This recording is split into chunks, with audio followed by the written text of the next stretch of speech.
Okay,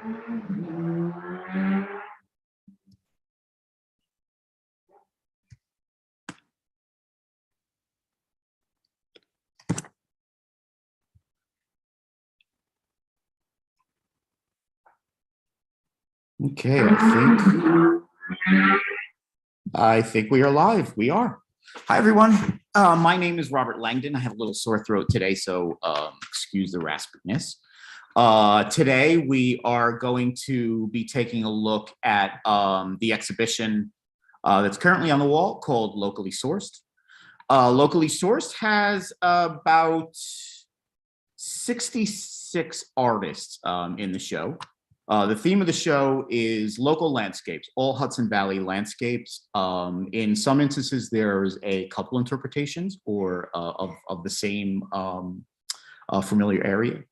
So you'll probably recognize a lot of the artwork that we're going to be looking at. I tried to get, like all of the shows, a nice selection of artwork, all styles, all different mediums. As long as they all work together. So I'm going to give you a quick little tour of the gallery itself. The work is also all up on Artsy. In addition to the work that is in the gallery, there are probably about another 35 or so pieces. So when I hang the show, I hang that first piece, and then each of the connections start making themselves known. So a lot of the work goes from one piece right into another. So I'll do, we'll take a look at each of the pieces in depth, but I just wanted to give you a visual of how the gallery looks. And if you're in the area, please join us, come by, have a look. The work is very different in person than it is online. I just wanted to point out this large piece. This is by Kelly Bickman. It's called Black Sheep, and it's acrylic, and it is the Hill and Socrates going into Woodstock. Kelly also did the window installation here. Let me see if I can bring it in from the outside. It's a collection of lanterns that Kelly has collected over the years, probably about 8 years or so. It's been hanging in her kitchen. It is her happy place. So we brought it down and decided to share it with the community. It's a beautiful spring installation as well. It's real colorful, a lot of life in that. So that's by Kelly Bickman, and the large piece is by Kelly Bickman as well. We do have smaller reproduction prints on canvas of that piece, if I can find it. There you go. And it is reworked by the artist. There's some embellishment in that. So, okay. So let's get to the show. Have a look at some more. All right. Let me bring up our first piece. Let me show you a little bit about the Artsy page. So when you go on Artsy, let me share this so you can see what I'm talking about. When you go on Artsy, look for Emerge Gallery NY, and you will see this. This is the homepage. It has a listing here of all of the works that, all of the shows that are currently going on at Emerge. So we've got the locally sourced Hudson Valley landscape here at the gallery. Linda Lynton, exploring a Kaaterskill journey, exploring a river through art. Linda will be here later to discuss some of her work in this show, so I'll ask her to discuss that as well. New show that just opened yesterday, Veronica Lawler, Small Works. And these are really gorgeous abstract works that were inspired, abstract painting and collage, mixed medias, that were inspired by the deconstruction of the Kaaterskill Bridge that goes between Brooklyn and Queens.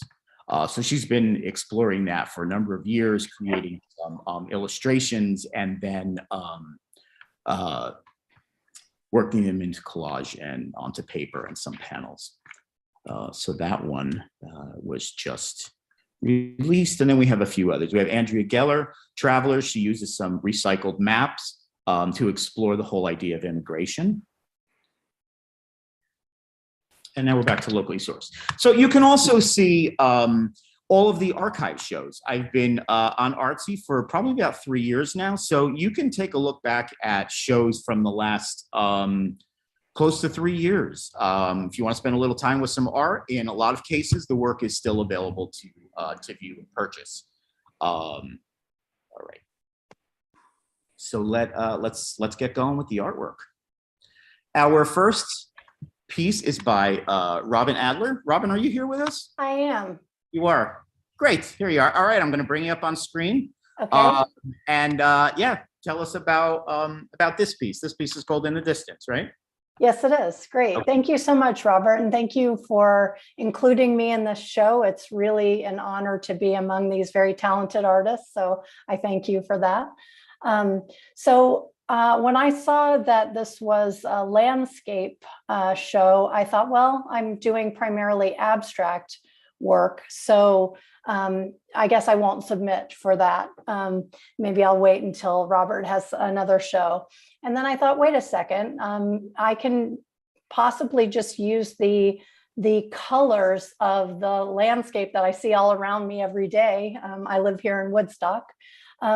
So, you know, I can use those colors and I can create an abstract painting. And when I did, what I found was that it actually ended up looking like a landscape, less like an abstract to me. I can see landscape in the distance. I can see, you know, a green field. I can see a blue sky in the background. So it was really exciting for me. I don't know. I'm sure you haven't seen my work at this point, but I use very bright, often contrasting colors. I have one behind me here, very almost neon in some cases.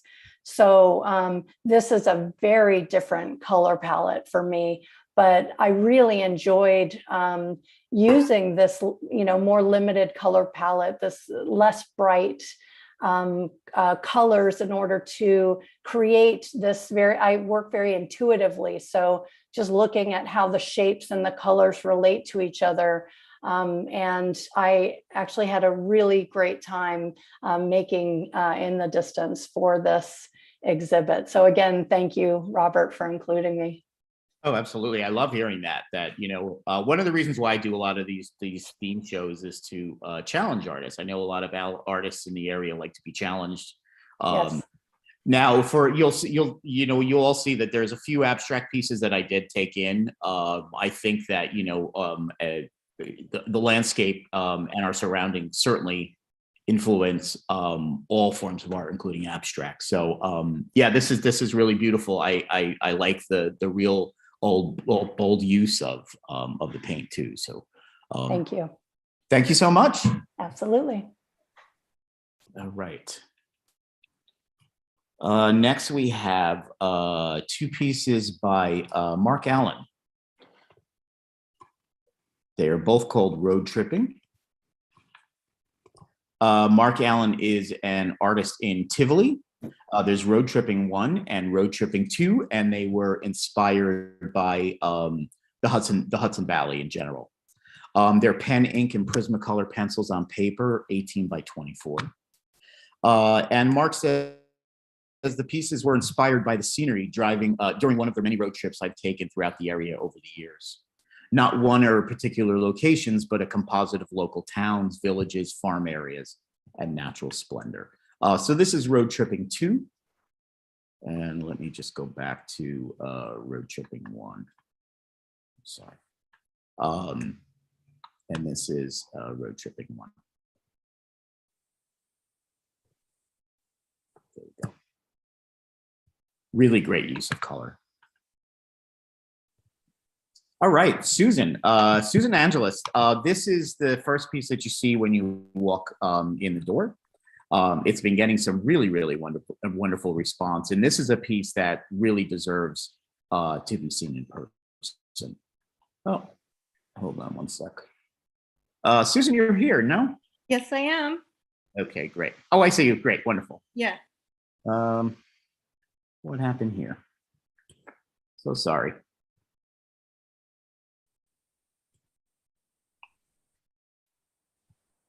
Here we go. Okay. All right, Susan, I'm going to bring you up, and yeah, tell us about this really wonderful piece. There's a lot of fantastic things going on. Thank you. Thanks also for selecting my piece. I'm very honored. Anyway, Roots Rising is a 24 by 36 mixed media painting, and it's an autumn scene it was taken from a boulder overlooking Lake Minnewaska. During the pandemic isolation, basically a group of my friends took frequent hikes through Minnewaska State Park, and I would take a lot of pictures. And then on Earth Day of 2021, I started on this piece. Basically, it's my process begins with first sketching roughly the composition with charcoal. Then I use acrylic paint to rough in the background and the colors and the values. In this one, this is the first one I've experimented with combining acrylic with oil. In the past, I've used oil paints traditionally, and then I switched to acrylic because of health reasons. But for this one, I decided I would kind of use the qualities of both. Acrylic is fast drying, so I did that for the background. And then after I was happy with the composition, I incorporated some fabric, some natural elements. And the twig, you can see a hornet's nest kind of into the rocks. And then this tree that's in the focal point it came from when I was digging out and cleaning out a barrel of peat moss that my husband had for 10 years. I found this beautiful root. So I said, oh, don't throw it out. Let me use it for my piece. And I also incorporate things like pebbles and stones from the area. And the rocks, I used this very loosely woven cheesecloth because it has that natural flow to it and the transparency so you can still see what's behind. And after I've done all the textures, I finish off the background color with oil, and that's easy to blend. So that's what I do basically. And my use of texture is basically inspired by, I have a son with autism, and it reminds me of sensory play because he has sensory issues.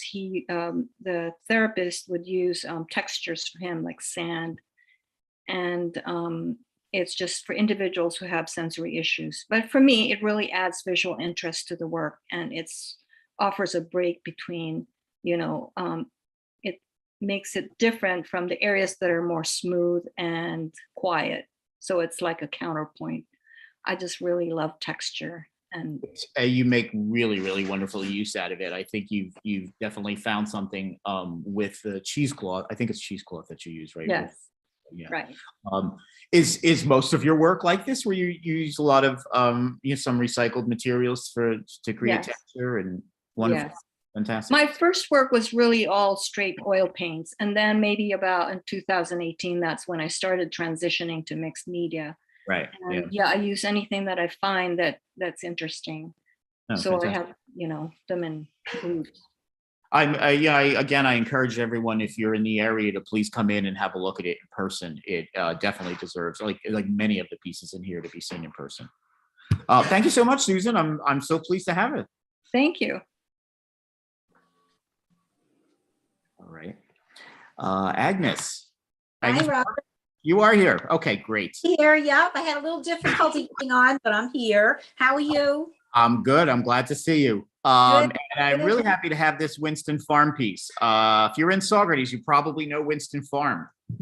So yeah, tell us about Winston Farm. And this, Well, actually, the photo I took of this farm was many years ago when I met a friend through work and we went cross-country skiing, and I had no clue that I could paint.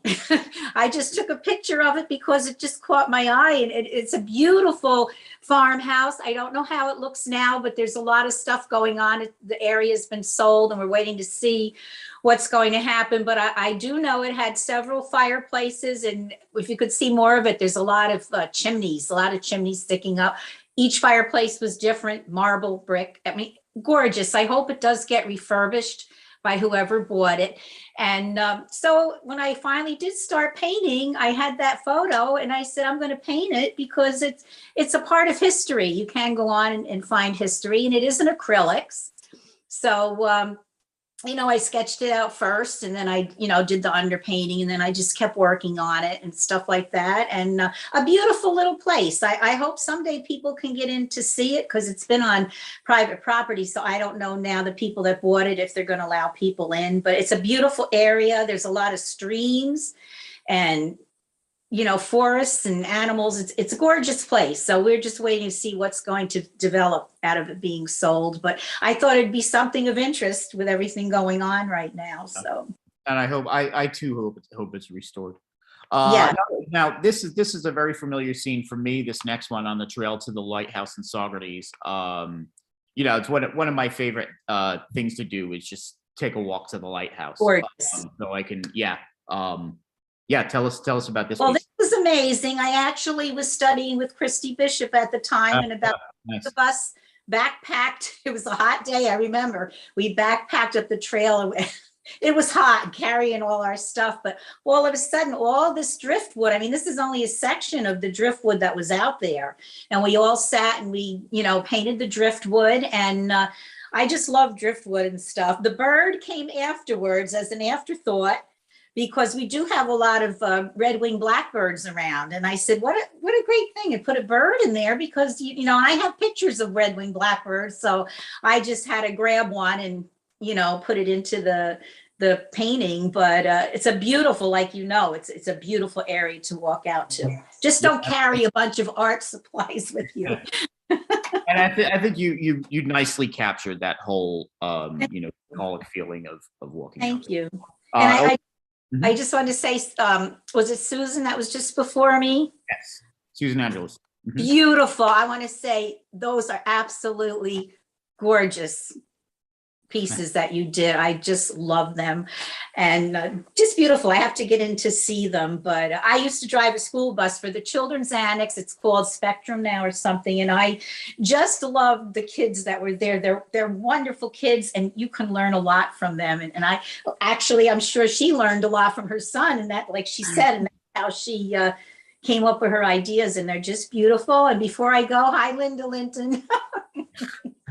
Thank you. I love Have a these. good day.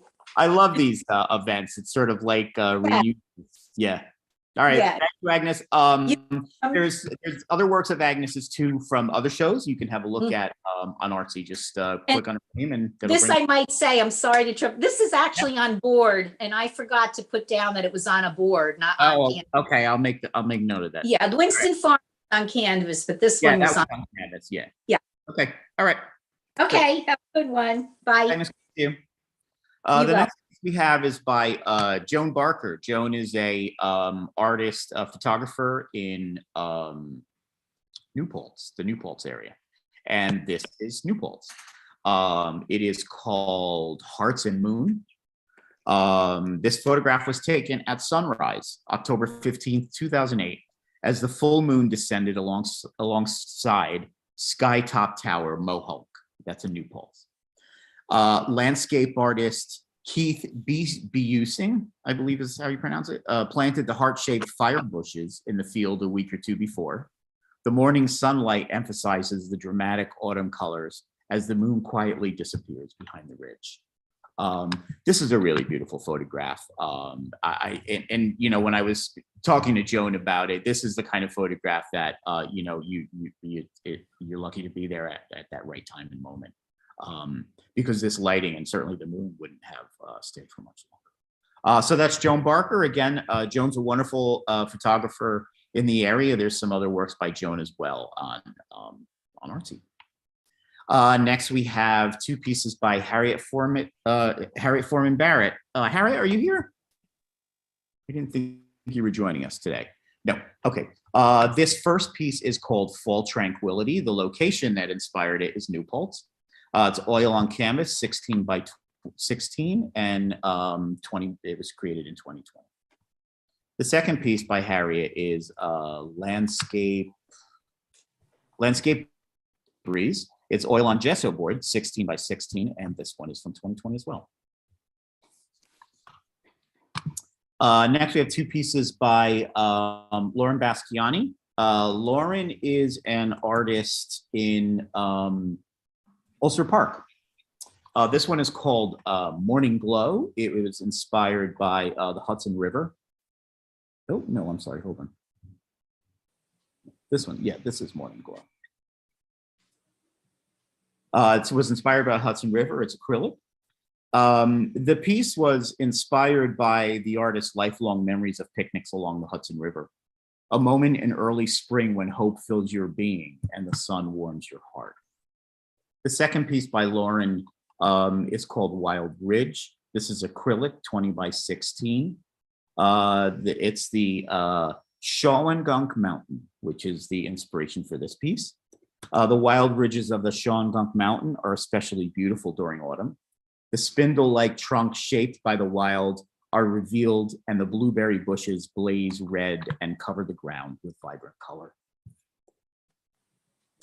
Those are two pieces by Lauren. Lauren's our artist, a new artist for the gallery. Next, we have a piece by Ed Berkes. Ed is this is another one of the abstract pieces that I took in. Ed is an artist in Woodstock, New York. This is called Riverbank, and it was inspired by the beautiful Esopus right here in Saugerties and all over the Hudson Valley. Painted in 2022. It's 11 by 15, framed to 13 by 17. And now we have two pieces by Natalie Boburka, and I believe we have Natalie here. Let's see, maybe. Natalie, I'm here. I'm here, oh, I but see you. Yep. an unstable internet connection. Okay. So I'm going to keep the video off because Sure. don't ask me why. Okay. So Natalie, we got this. I'm pleased to have these two pieces. We've had a number of pieces of Natalie's in the past, and I really like what Natalie's been doing lately, especially with this series. So they're both from an Olanna series. So Natalie, yeah, let us take it away. I'm not a traditional plein air painter in that I don't have the patience that you do to sit in one place when I'm outside. I get caught up in the sensory stuff. I'm picking up things on the ground and literally feeling the bark on the trees and paying attention. And for me, landscapes shift so quickly. There are so many minute changes that I tend to gather things and then do memories, kind of in a sensory kind of memory line. I used plaster first, and in this case, I did something different. Usually I gather a whole bunch of things, I take a bunch of pictures, and then I go back to my studio and I use plaster and I do imprints with the things I've gathered to create texture. And then I do that kind of is reminiscent of the place. But in this case, I actually brought everything with me to Olanna, which you can imagine drew a lot of attention because people aren't used to that. And I'm right next to my friend who's doing this beautiful plein air painting, and I'm just making a mess. But you know, there's something about taking actual objects and pressing them in and not knowing what you're going to get exactly, but getting these great textures. And that's take those literally physical impressions of where I am. So sometimes I actually am, and in the other piece, there is an actual leaf in there. There you go. So that is a real leaf. And I embed them and then I gloss them and kind of create pieces that are very durable, which I have to say is nice when you're moving them, but that feeling of movement through them, you know, when you're looking at them. I don't want the static because I don't see the static for me. So that's kind of where I go with how I approach them. They're wonderful. How many are in the series? Boy, I have done I probably have 30 in this using this technique. Oh, all inspired by Olanna, all in the Olanna. No, different places, everything from beach, Yeah. Florida to, the tops of mountains. So it depends on where I am, and I usually accordingly. But the Olanna one I've been to many times, and I kind of think I want to go back in different seasons, use the different things that you could actually get. Yeah, I've been watching you sort of, work on this whole process for a bit now, and I'm really liking where it's going. Thank you. I'm pleased to have them. And again, they're very textured pieces and deserve to be seen in person. So yeah, come on in. Yes, they are. Thanks, And Natalie. thank you, Robert. You are my gallery owner. My what? You're my favorite gallery owner. Oh, thanks. That's sweet. Thank you. And I own a piece of Natalie's work. Yes. Great. All right. Well, I hope to see you soon. Again, come by, check out Natalie's work in person. Thanks, Natalie. Thank you. All right. Next, we have a piece by Nancy Campbell. Nancy's a wonderful, very well-known artist here in Saugerties. She was I believe, the director of the Woodstock School of Art for some time. She still serves on the board. This piece is called Top of Glen Falls, inspired by the top of Glen Falls. It's oil on linen, and it's 20 by 20. We have two pieces from Linda Champagne. Is that how I'm probably pronouncing it wrong? Sometimes I tend to butcher people's names. Linda is, I don't think Linda's with us. No. Linda is an artist in Olive Bridge, New York. This is called Hudson from Vanderbilt Mansion. And it's a view of the Hudson from Vanderbilt Mansion in Hyde Park. It's oil, 10 by 20. And it was created in 2019. It's painted entirely on site at the Vanderbilt Mansion looking over the Hudson. My favorite part to paint was the small area on the left where the land was cleared, creating an interesting shape. The second piece is called, this one is called Cragsmore's Edge. It was inspired by Cragsmore's Edge in Cragsmore, New York. This is watercolor and pastel. It's a small piece. It's 6 by 9, but it's framed to 12.5 by 15.5, made in 2018. I love to visit Cragsmore and sit on the huge flat rocks and paint, looking on layer of hills. I did the original painting in watercolor, then went back over it in pastel to emphasize the receding depth. I purposely let the watercolor show through the pastel layers. So that is two pieces by Linda. Next, we have two works by Marie Cole. Marie is a wonderful artist over in Germantown. This is called Autumn Glow Setting Sun, inspired by Germantown. It's an oil, 22 by 24, painted in 2017. And Marie says, when the sun hits the foothills of the Catskills in late afternoon, the foliage glows. And it sure does in this one. Marie also painted a piece called Evening on the River, also inspired by Germantown, where she lives. It's oil, 9 by 12, created brand new, 2022. This is a view from my studio in late winter with a view of the Catskills at night overlooking the Hudson.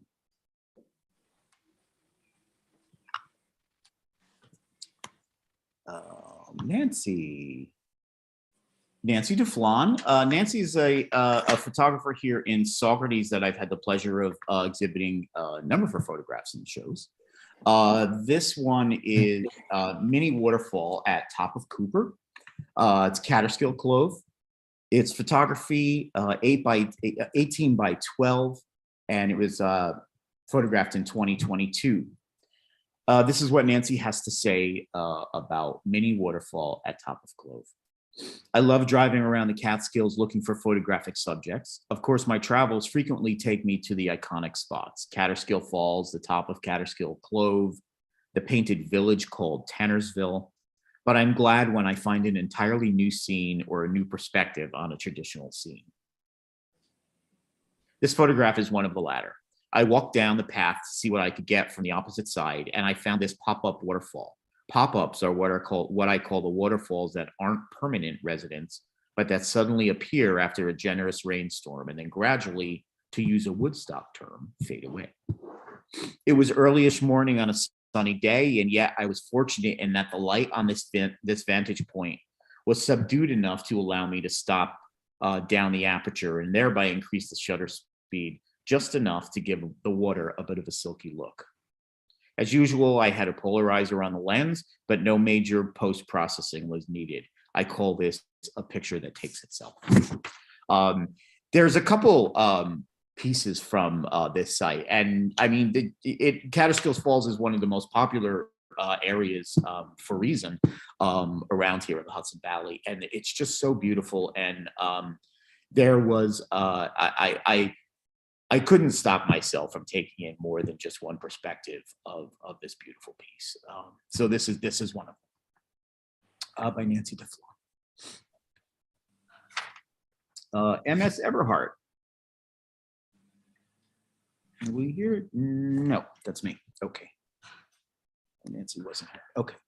So MS Eberhardt, this first piece is called Shawangunk. It was inspired by the artist studio in Shawangunk. It's oil on canvas, 13 by 25. This is a view from the Route 208 towards the Shawangunk Ridge. The enormity of the sky and the action in the clouds drew me. The second piece is, this is called the Hudson River. It's oil on canvas, 20 by 20.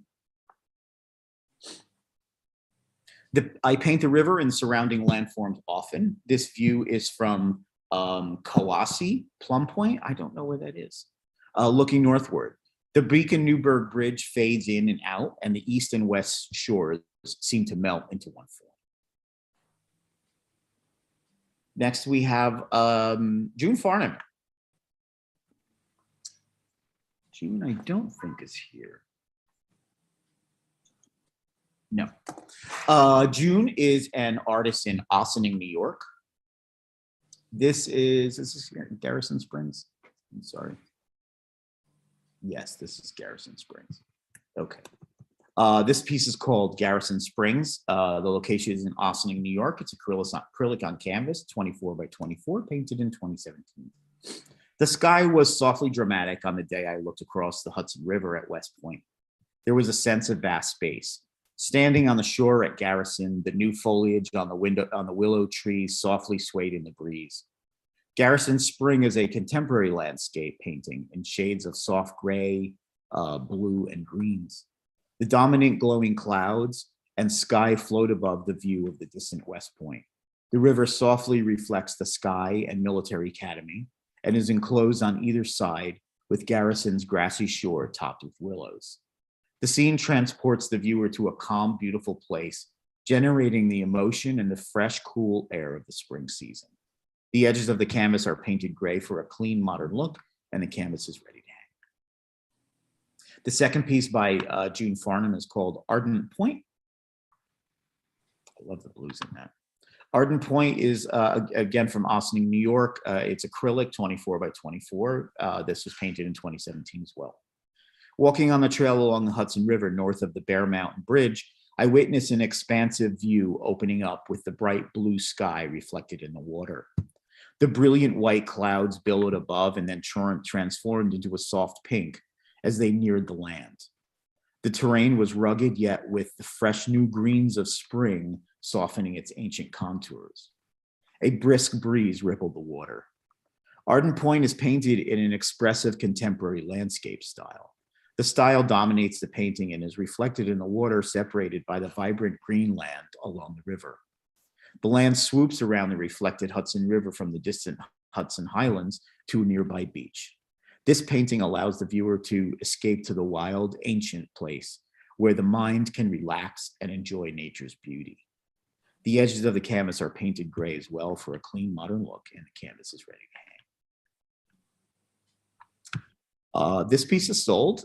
This is Katie Fisher, called Collection Number 2. And Collection Number 2 is ink and charcoal. It's 11 by 14. I have a second piece by Katie. Katie's an artist here in Saugerties. This is Untitled, and this is a mixed media marker, ink and pastel, brand new from 2022. It's 11 by 14, frame to 14 by 18. Stacy Flynn. Stacy, are you here? No? I thought I saw you come in. No? Okay. I have two pieces by Stacy Flynn.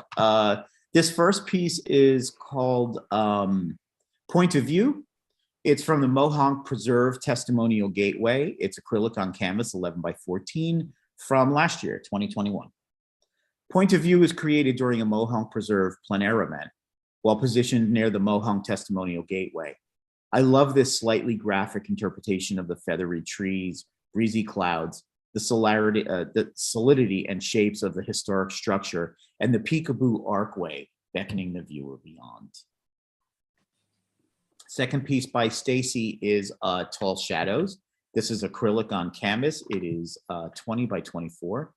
Also from the Mohonk Preserve River Ridge Trail, created in 2021. Tall Shadows came while walking along the Shawangunk River View Shed River 2 Ridge Trail during a brilliant sunny autumn afternoon.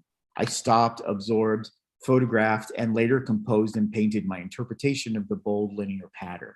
Stark value contrast, rich color, gentle rolling, scratching, and soft forms of a wild and cultivated place and moment in time. All right, thank you, Stacy. And next we have a piece by Rain and Gabriel. This is computer generated. It's Future. This is a clay print on paper. It's printed on 190 Moab Estrada rag bright paper. It's 11 by 17, and it's in a 11 by 17 clip frame, 2022. Rainin is a graphic designer, and I know he's done a lot with fonts. He's the creator of a lot of fonts. Icons, simply put, are the ultimate presentation of intentions, dynamics, and feelings. Icons synthesize the essence of all that is language, both as visuals and as words. I work with both until they become icons. Future is the intangible landscape of our existence. The next piece we have is by Angela Gaffney Smith. Angela's piece is called The Harding Trail. Angela's an artist here in Saugerties. This is watercolor. It was inspired by the Catskills. It's 14 by 10, framed to 20 by 16, and it's brand new, 2022. I've climbed all the high peaks of the Catskills in all seasons and weather. There are special places on the sides of mountains that seem spiritual or mystical. The fresh air, sounds of birds, wind, and water are both soothing and energizing. I always return fresh and ready to re-enter electronic society. I have hiked this trail countless times. This section, though hemlocked and through hemlock and rhododendrons, framed with white birches, is one of my favorite. Angela, if you come to Saugerties at all, Angela does the windows in Smith Hardware. She'll do really wonderful installations by using just everyday objects that they sell in the hardware store, but the way she transforms it into these, beautiful installations is magical. I'm happy to say that next month she will be exhibiting another Karen in the gallery window. I had a handful of smaller Karens of hers back in February. So she's creating a mid-size one of bluestone for an exhibit that I'm hosting in June, which is June through July, which is studio sculpture by Opus 40's Harvey Fight. So that's coming up in June. I'll talk a little bit about that later. But I just thought I'd throw Angela in there because she's going to be in the window next month. Let's see. Where do we? Okay. This is a second piece from Angela. This is watercolor as well. This is called The Hudson Valley from Inspiration Point. 10 by 14, framed to 16 by 20. And this is the same. The same statement is provided with this one as well. All right. Oh. Okay, great. Let me move on to the next. Thanks for hanging in, everybody. We've got a few more to go.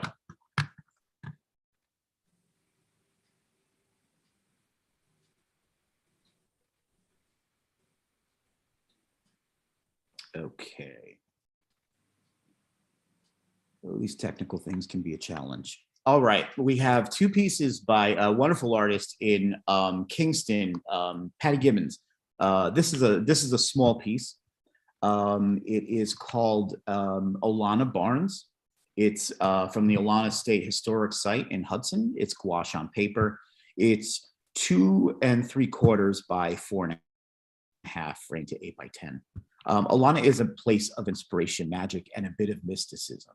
My husband grew up wandering the grounds before the state took over possession. In a parallel universe, I was studying Hudson Valley architecture, art and writing, a thesis, and visited the house often.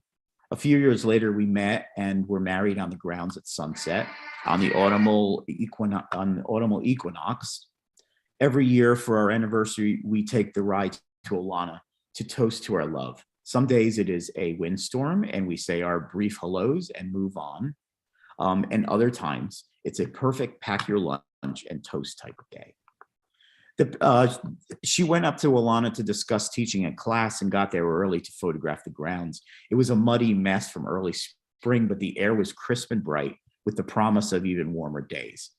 She did a watercolor on site and then painted this in the studio.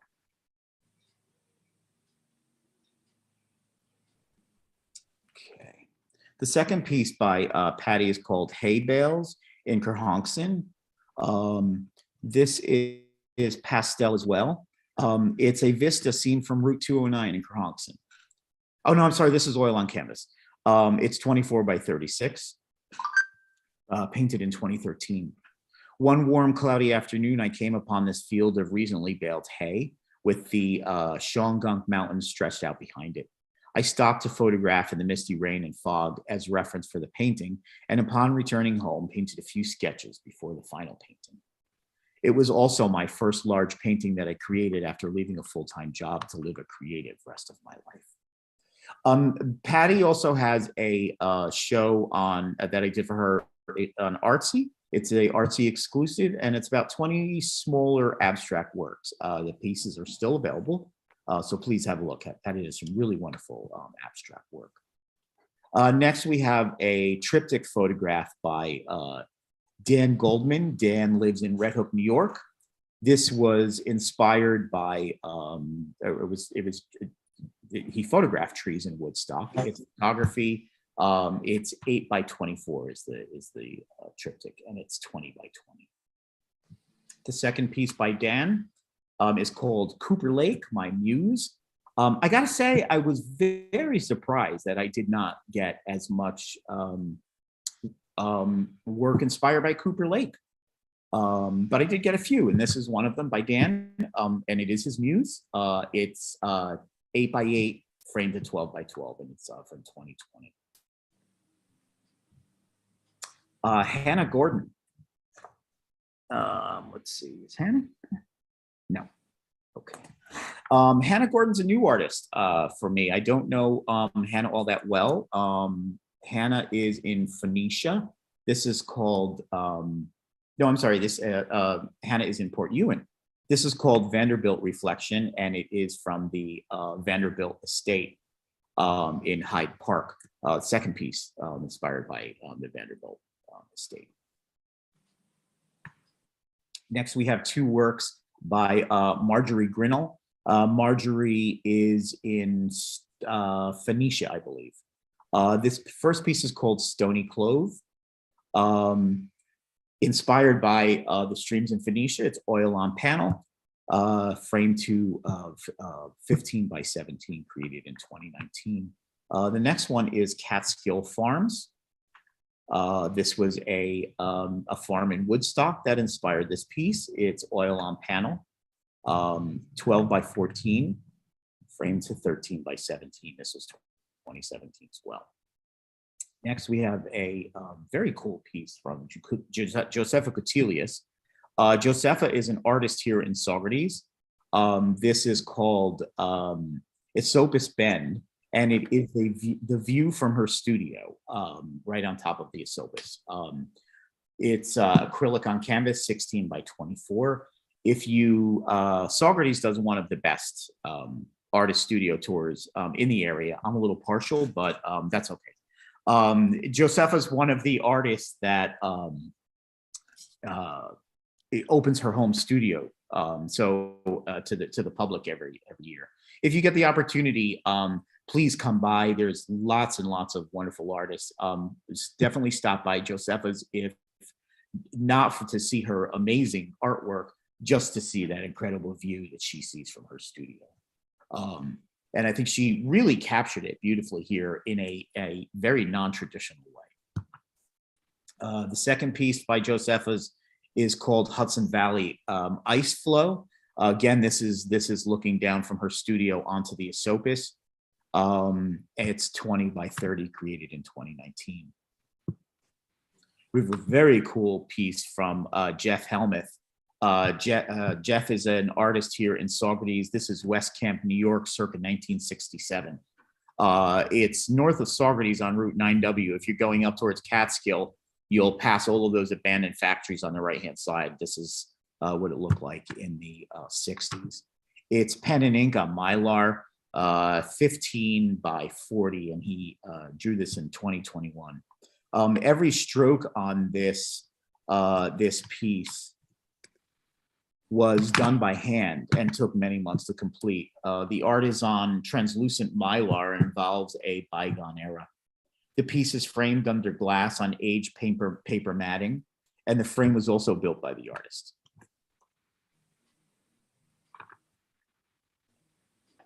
Oh, good, we have, okay, I can stop talking now. I'm about to lose my voice. Next, I'm really very happy to bring up Christine Henninger, all the way from Vermont. Christine, I've exhibited a number of pieces of Christine's before. I've sold a handful as well. And I'm really pleased to have her joining us from Vermont. So come on up, Christine. Welcome. Hi, Robert. Nice to see you there in Saugerties.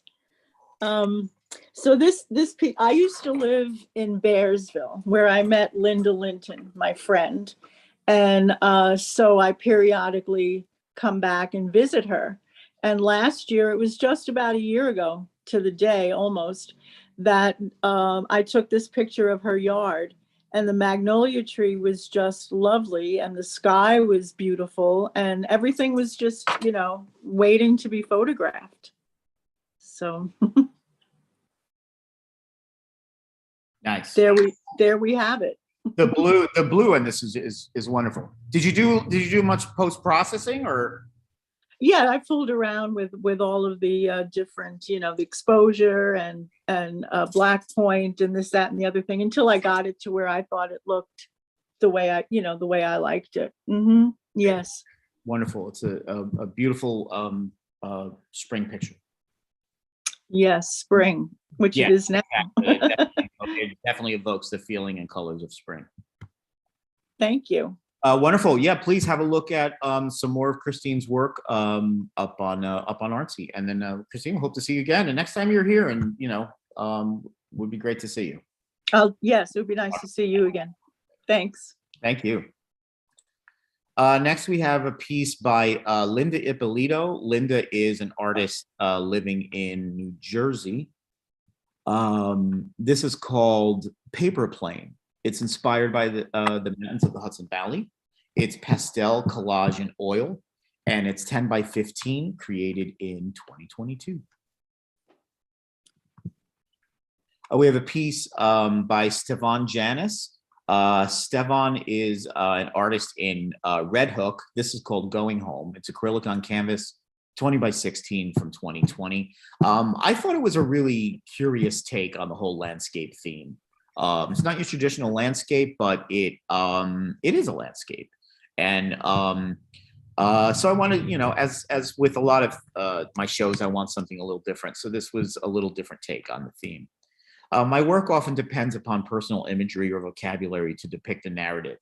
Within the childlike and playful qualities of my paintings are ominous undertones, reflecting the light and dark side of life. Isolation, vulnerability, yet humor, while irony and contradiction works its way through. I exhibited a few of Stefan's pieces before in another show called Tell Me a Story. Some really wonderful work there. So have a look at that. Next, we have Jeanette Cahill. Jeanette, I think you're here, no? No? Okay. I thought we had Jeanette with us. All right. So this is Jeanette Cahill. Jeanette is in West Shokan. This is called Overlook. It's inspired by Zena Cornfield. It's oil, 11 by 14, brand new, 2022.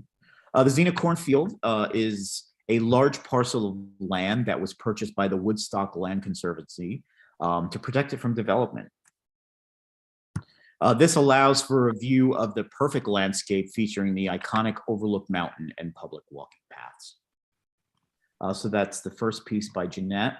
And then we have a second piece as well. This is called Hudson River. Oh, no, I'm sorry. Hold on. No, this is a view from Claremont.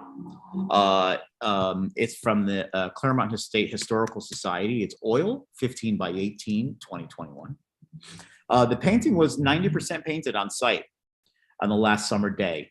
Gazing across the Hudson at the Catskills and enjoying a picnic was one of the best days all year. That does sound like a really nice day. Patricia Kelly. Patricia, I know you're here because I saw you a little earlier. Oh, here you are. Great. Hi. Excellent. Welcome back. So we've got 2 pieces by Patricia. Yeah, this piece was interesting. Somebody gave me a piece of black sandpaper among some other sheets of paper, and I'd never done anything on black before, and I was a little hesitant because one thinks of black velvet, and I didn't want that.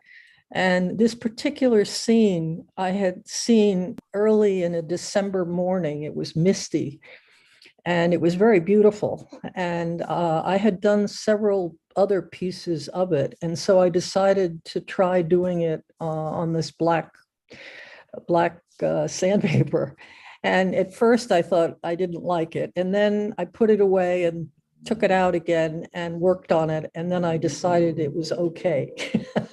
So this is the finished product. And it's the Rondout.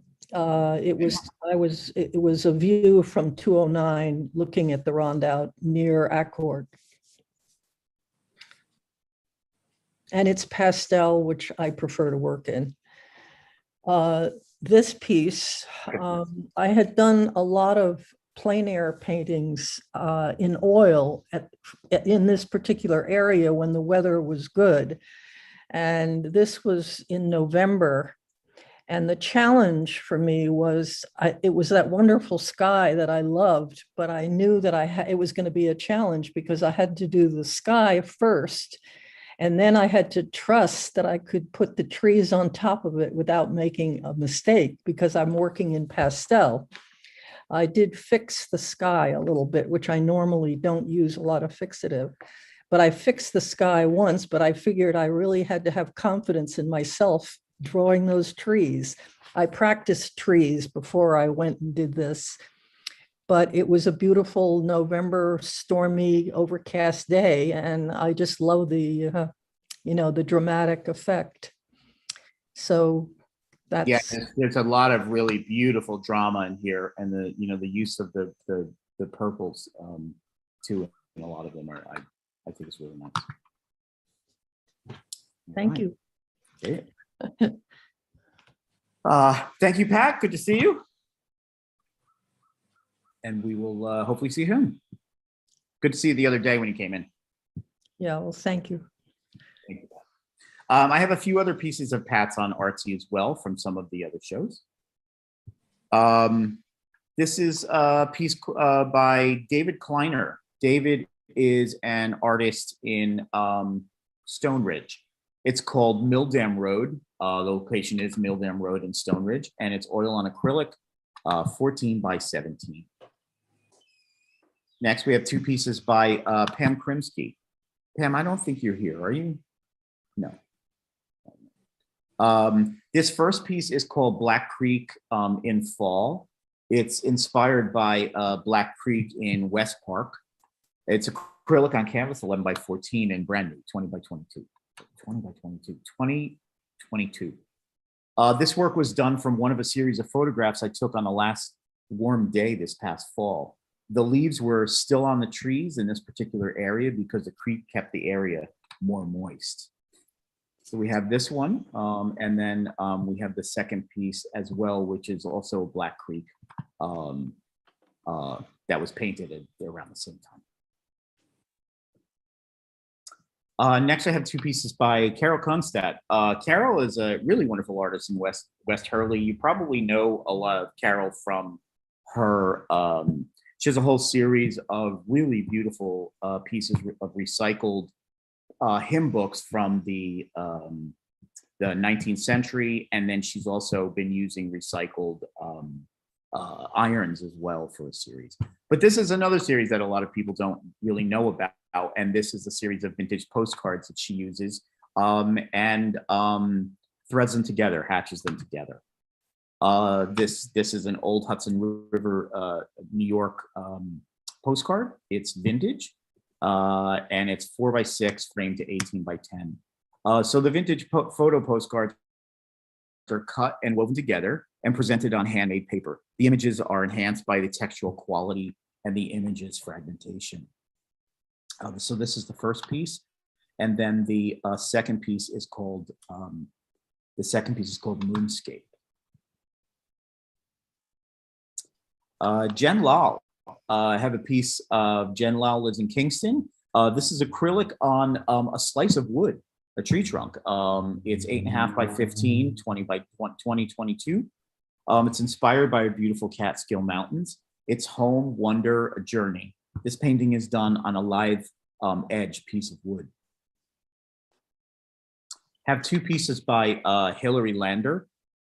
This is called Woodlight. Hilary's an artist in Saugerties, and this was inspired by Saugerties. It's oil on canvas paper, 7 by 10, frames at 12 by 15, and 2021. Light and forests of the Hudson Valley inform the painting, which are oil and which are canvas on paper. Strong vertical strokes indicate tree forms. So we have this first piece. This is the wood light, and then we have the dark wood is the second piece. And dark woods is oil on canvas paper, 12 by 15. Have two photographs by Maureen Lohan-Bremer. Is that right, Maureen? I'm sorry. Yes. I believe, yes, Lohan-Bremer. And you're here. So yes, let's I am. Bring you up. Hold on, I gotta find you. Here you are. Great, wonderful. Good to see you, Maureen. Thank you for having me, Robert. Absolutely, my pleasure.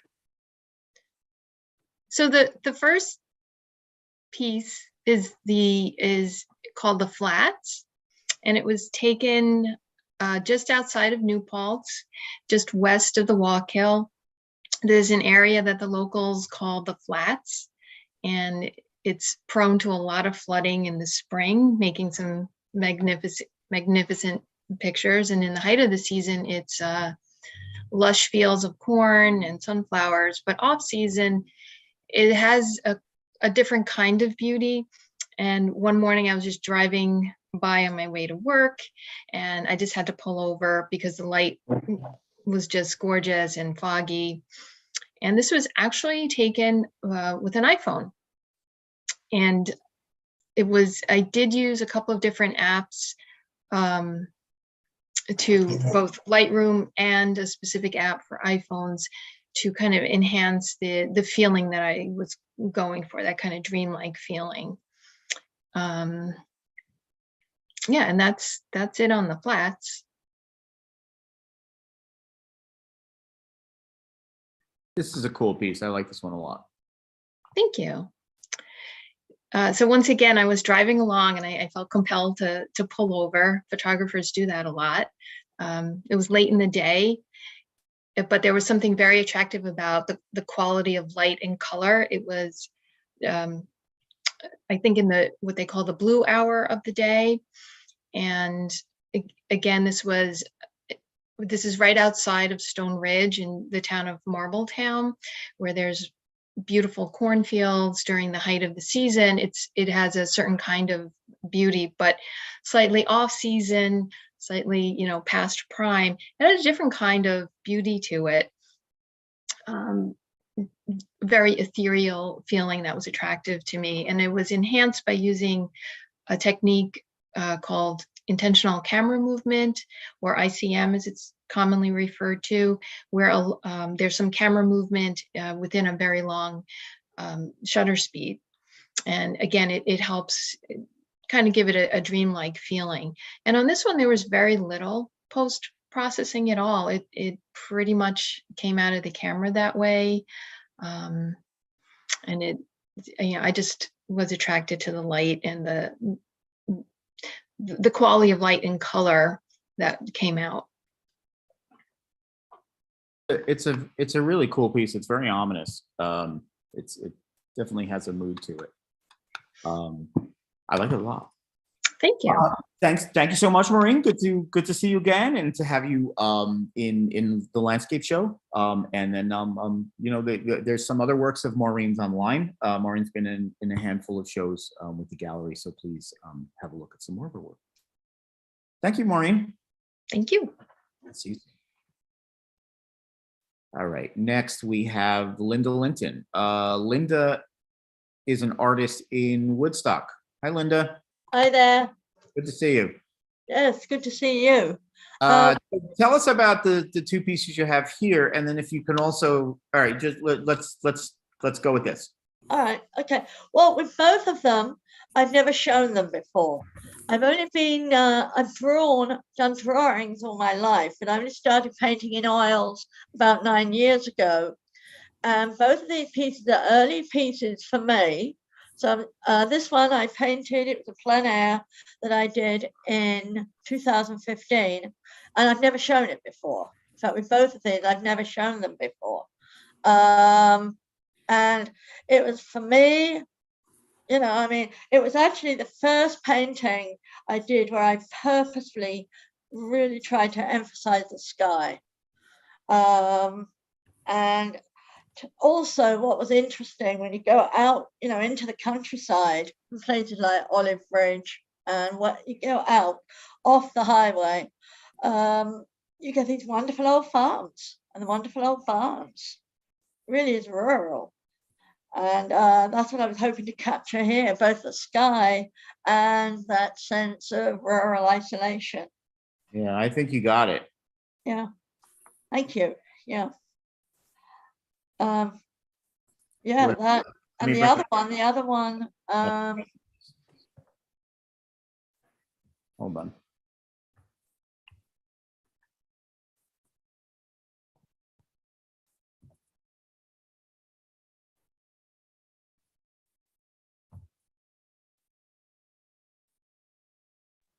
I'm sorry. Right, yeah, I am muted.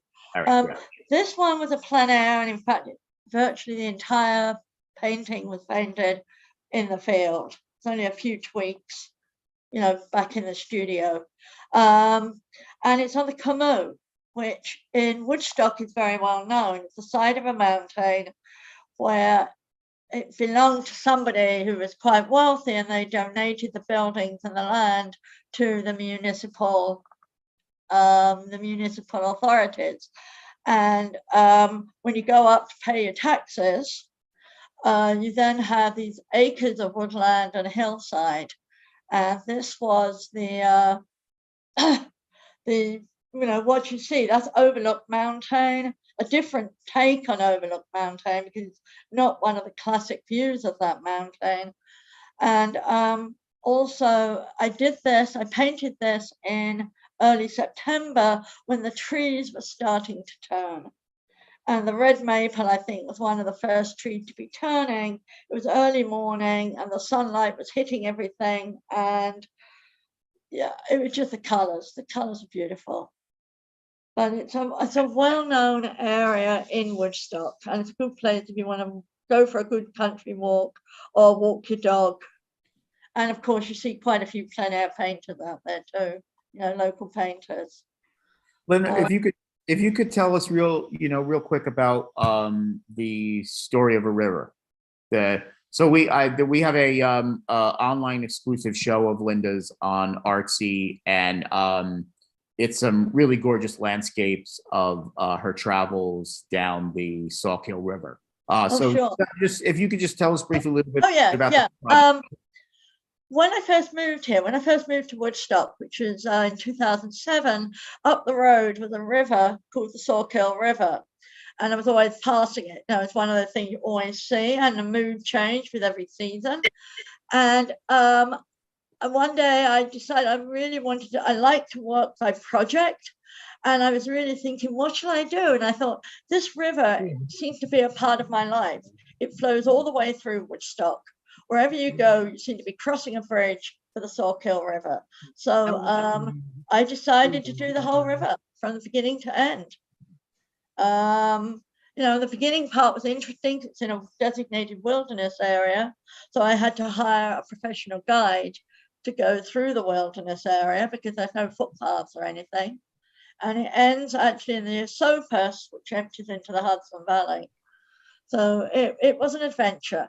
It took about a year to do, partly because of having to go to all these places. But that was a really fun adventure, and it was exciting to paint it because there were so many different moods. So many different things. Yeah. And I encourage everyone to have a look at the exhibit on Artsy. It's really stunning. You can go in the viewing room and look at each piece along with some of the narratives. Thank you, Linda. Always good. Thank you. Yeah. All right. Take care. Bye. Yeah. All right. Next we have Marjorie Magid. Hi. Marjorie, hi. Nice to see you. There you go. Let me bring you up. Okay. Welcome. Hi, welcome. Good to see you. Really pleased to have some of Marjorie's work here as well. I really, really like this piece. I say this every time with Marjorie's work. Her work That pleases me. It does. It makes me smile, and I always like having it in the gallery. Marjorie's got two pieces in the show. We've got Barn with Rooster and Saugerties, and then Billy and Frankie in My Garden in Saugerties. So tell us about these. Okay, well, I don't generally do landscape, but I had done this barn. It's a real barn in Saugerties, outside of Saugerties, about a year ago, but I wasn't happy with it. Just kind of, it wasn't exciting to me. I like, not just the kind of building in greenery. And so I thought, well, what shall I do to make it a little bit more exciting? And I had seen this rooster, or I thought about a rooster or different animals, but I had seen a metal rooster by an antique store on 32. And so I decided that this rooster would go very well in front of the barn. Plus I added a couple of red-winged blackbirds, which I had seen on my property often. And I added the little road and some more grass and whatever. And I think it turned into a much happier and more interesting painting. So my screen, there we go. Okay, fine. So, people tell me it's a happy painting, which pleases me. It is. Talk about happy, this one. This is a joy. Oh, okay. Well, actually, these were two real dogs. Unfortunately, both of them are gone now. Billy is the one on the right, the King Charles, and that was my dog. And the one was Frankie, was a pug across the road from us. And this is kind of a combination of our garden and a piece of the house across the road. And it's kind of a fantasy in a way, because Billy and Frankie, while they knew each other and ran around each other, would never sit so calmly in the grass like that. But they are here, so Wonderful. thank you. Thanks, Marjorie. Thank you, Robert. Good to Always see good you. to see you. Always. Yes, it is. All right. Thank you. And Marjorie's got Marjorie has a show as well that we had done on Artsy. The work is still up. She really has a really wonderful, there's a real magical quality to Marjorie's work that, like I said, just makes me feel good. So please, I encourage you to have a look at Marjorie's show as well. It's a collection of probably about 30 or so different paintings. Some landscapes, some really wonderful quirky animals, just some really, really wonderful work. So I encourage you to have a look at more of Marjorie's work too. Thank you. And I am on the artist tour as well. Oh, yes. And yes, I'm sorry. Yes. Marjorie's on the artist tour as well. So yeah, please stop by. And you can see the new guy. What's Riley, right? Yes, right. You can meet Sitting on Riley. the couch. Right. Okay. Okay, thank you, All right. Robert. Thanks, Marjorie. Ooh. Okay. Let me bring up my next screen and we'll go on to the next batch.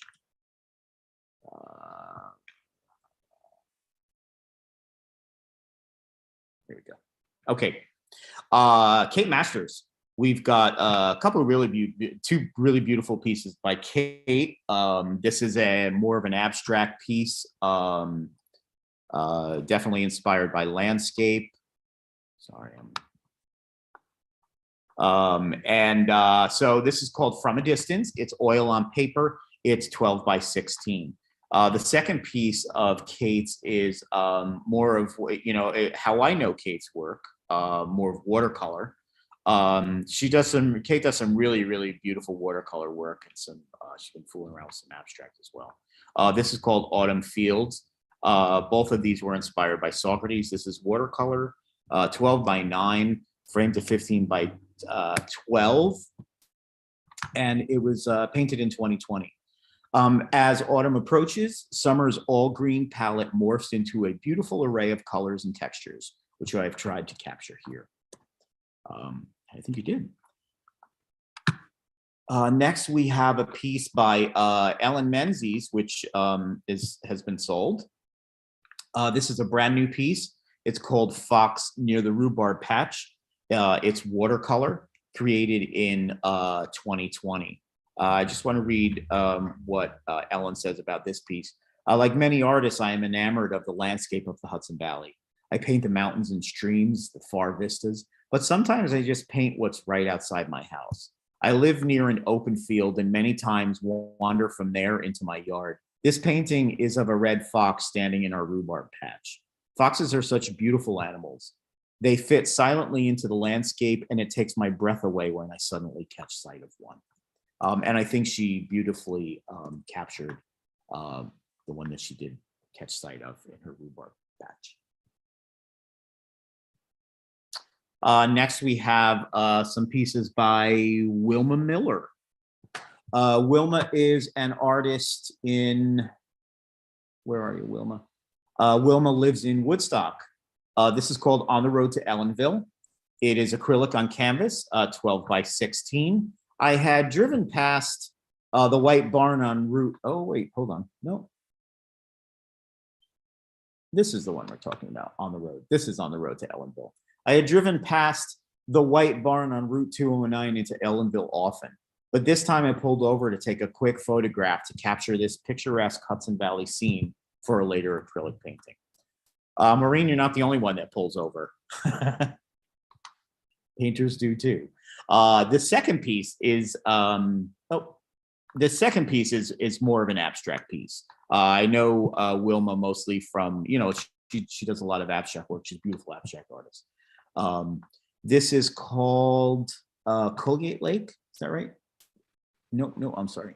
This is Along the Sauk Hill. And it was inspired by Woodstock, the landscapes in Woodstock. It's acrylic on canvas, 24 by 18 from 2016. While out sketching along the Selkirk Creek in Woodstock, I made a quick drawing of water flowing over the dam.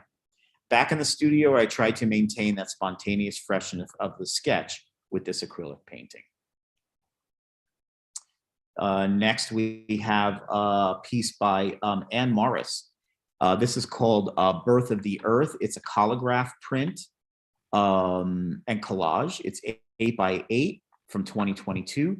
This work is a collagraph print in which I used the full print as a base and collaged on pieces of a kiss or print made directly off the original print rather than from the plate.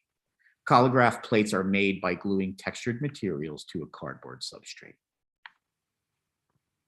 Have lots of work from Anne Morris as well in previous shows, and Anne's one of the artists that it gets challenged a lot by the themes, and I'm always curious to see what Anne's doing next, what medium she's picking up.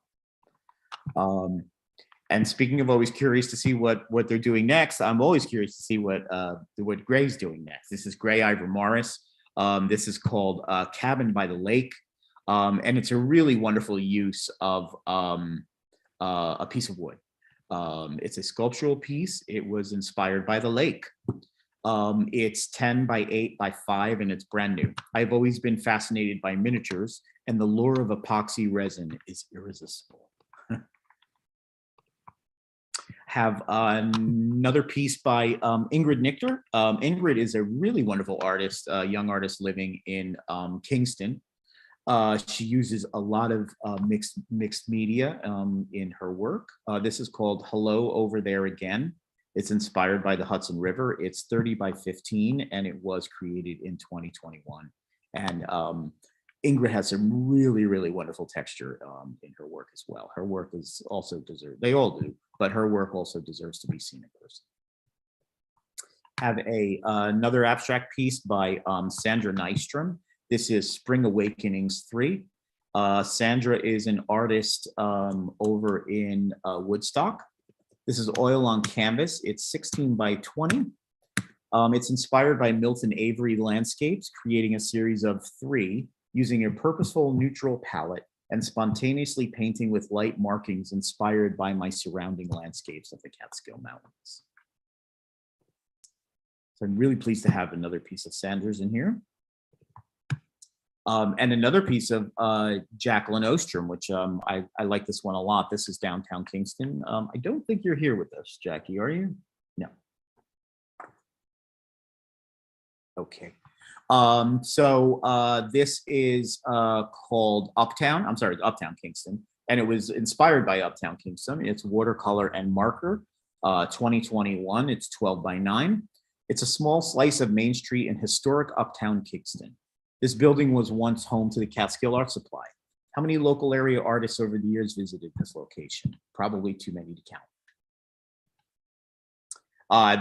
Really beautiful watercolors of Jackie's on Artsy as well. I know I keep sending people over, but we have so much talent in this community. I've got 2 pieces by, speaking of talent, this is the first time that I've met Kevin. This is Kevin Palfreyman. This is When the River Sleeps. It's oil on canvas, 16 by 20. Kevin, I don't think you're here with us, are you? No. No, okay. This is 16 by 20s oil on canvas. Having loved the outdoors and worked and played in it all my life, and having always had a strong urge to create things, I feel I have found the perfect marriage of the two in landscape painting. From a study of English Romantic poetry earlier in my life, I have found myself with a view of the natural world as a benevolent presence, a source of calm and a connection to the spiritual world. The act of painting is so engaging to me that when I stand at my easel in a beautiful wood or a farmer's field, distractions disappear and time passes unnoticed, often until darkness intervenes. It's a good day when I feel that the finished canvas carries that romantic, benevolent series of the natural world.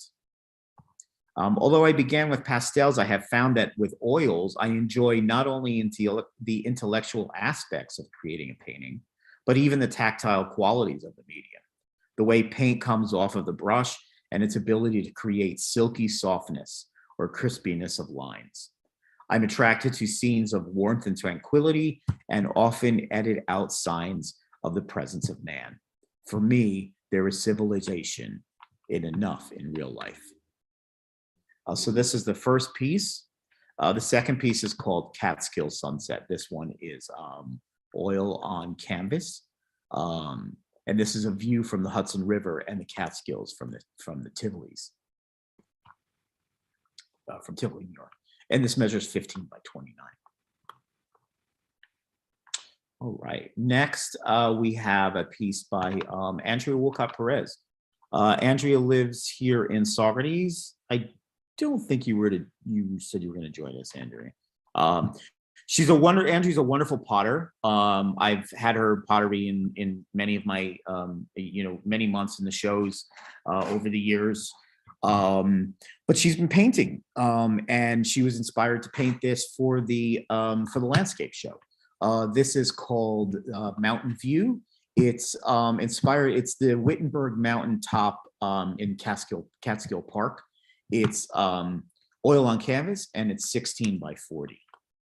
Andrea is will be creating is the new artist that's going to be creating the mugs of the Dutch. Or she already is. I hope I didn't give the secret away, Andrea.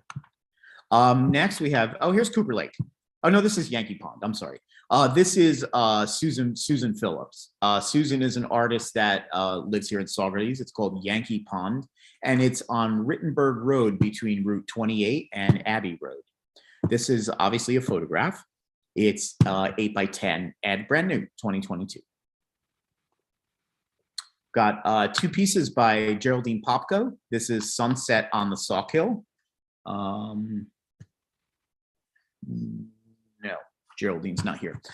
So this is called Sunset on the Sawkill. It's inspired right here in Saugerties. Geraldine lives in Woodstock. This is oil on canvas, 16 by 20, and it was created last year. Although my work is realistic, what draws me to a certain subject is not the narrative as much as light, color, line, and shape. I am currently interested in exploring the nature of various colors and pigments in oil. I'm particularly interested in the relation of one color to the next, as well as colors that seem to be reflected in the other colors. So this is the first piece by Geraldine, and the second piece is called View from Olanna. This is I think the third piece from Olanna, all completely different. We have a piece by Terry Priestner. This is called Walk Among the Wildflowers. It was inspired by the artist's home and the artist's home in Saugerties, Freehold. This is oil on linen, 29.25 by 27.25, brand new, 2022. Terry is a frustrated gardener. The deer and the rabbits have a feast in my flower gardens. So I have always had a great appreciation for wildflowers. There are in abundance in the fields and along the roads where I live. This painting was inspired by a farm that is near my home. I've had a number of Terry's pieces and sold a couple of Terry's pieces as well. Elaine, I know Elaine's here. Elaine, I saw you earlier. I see you. You're on mute, Elaine. You gotta unmute yourself.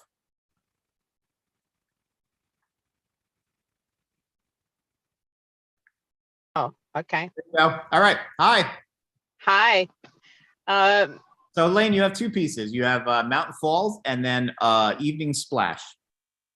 Right.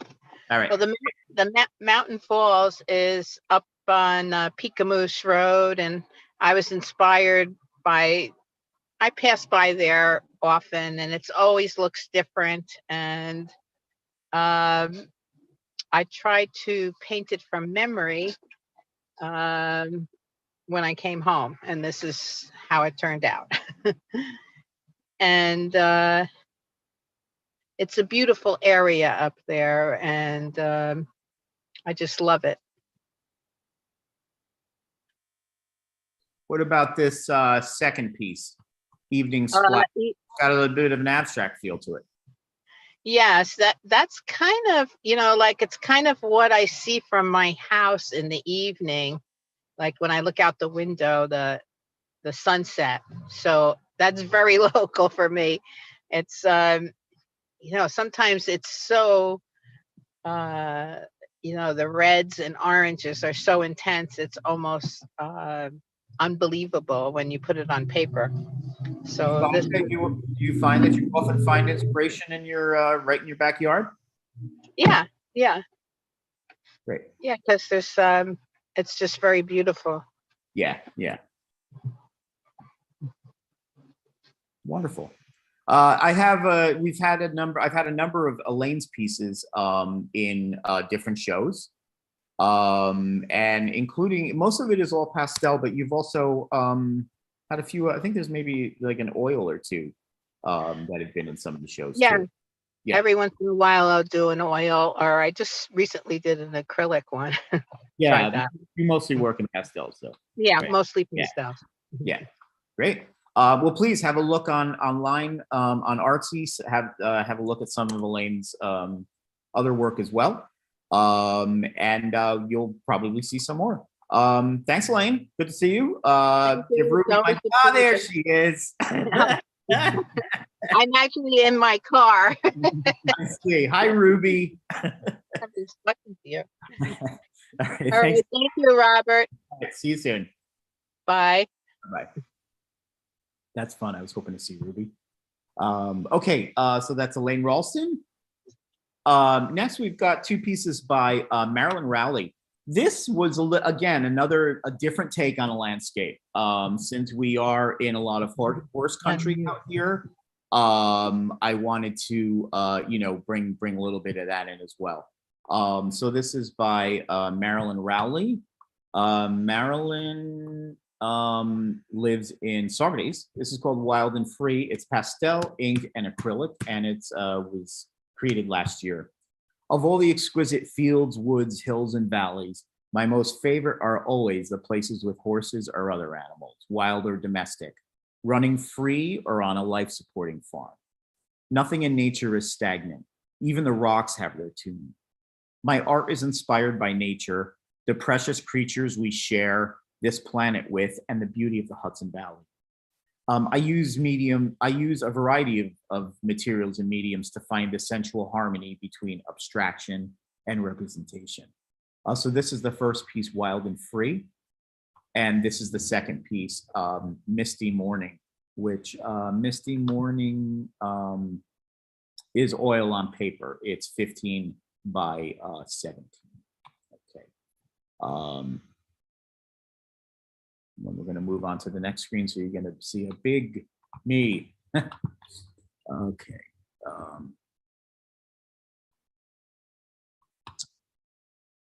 Let me bring up this next window. Hold on one sec. Okay, great. Okay, we have a few more artists here to join us, including Jesse Sanchez. I've got two pieces by Jesse. This is I really like these two pieces. And again, I told you, I mentioned I wanted to bring in some abstract work as well, and this definitely fits a theme. So I'm here. I got you. Perfect. Hi, Jesse. Welcome. Hi. Thank you. Thanks for having me. So you've got two pieces here, both from the same series, Flowing Landscape. So these are the two of them. So if you want to talk about one, and then we'll move on to the other. Sure. They're actually, they were originally seascapes, but because of the show, I named them landscapes. So but yeah, their spontaneity. It's just an exercise in moving my hand, using different colors. I had some pieces of wood left over from another series, and I really like the shape, the rectangular oblong shape. I had all four pieces in the series on the floor all at once, and I just walked back and forth with a paintbrush. And that's how they came about. I'm very interested in emotional engagement. I think original forms come from that. It took me a while to build up the confidence to actually use paint. For a long time, I painted on photographs. you know, I'm very aware of myself when I'm in nature, and sometimes I like to paint from that place, that emotional place where I'm connected. You know, when difficult moments come up, painting really helps me to be grounded in the moment. And you know, my work's about my emotional journey. I think that's why it's all different. But now with paint, my handwriting kind of identifies each piece. I've done a lot of work. And I'm really happy to start showing in the area. I'm originally from Westchester County, trained as a graphic designer. Well, it's a pleasure to have you up here. Thank you. The work is really beautiful, and I agree. You can see there's a lot of emotion that's been put into this. You know, and as an artist myself, you know, with the written word, I think it's really important to cycle things out through art. So I appreciate you sharing that with us and sharing the work with us. So yeah, and hopefully we'll get you in some more shows. Oh, thank you. Great. Thank you, Jesse. Okay, bye. Good to see you. Next, I have two pieces by Dominic Santese. Dominic is a wonderful artist over in Beacon. These are some smaller pieces. Hold on one sec.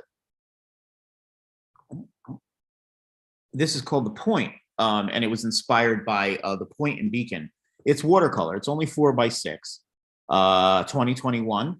The calm water of a quiet inlet as the summer ends and the autumn is underway. The lights change in the cold and hot battle for dominance over the surrounding bay. Beautiful use of color and fantastic movement in this too.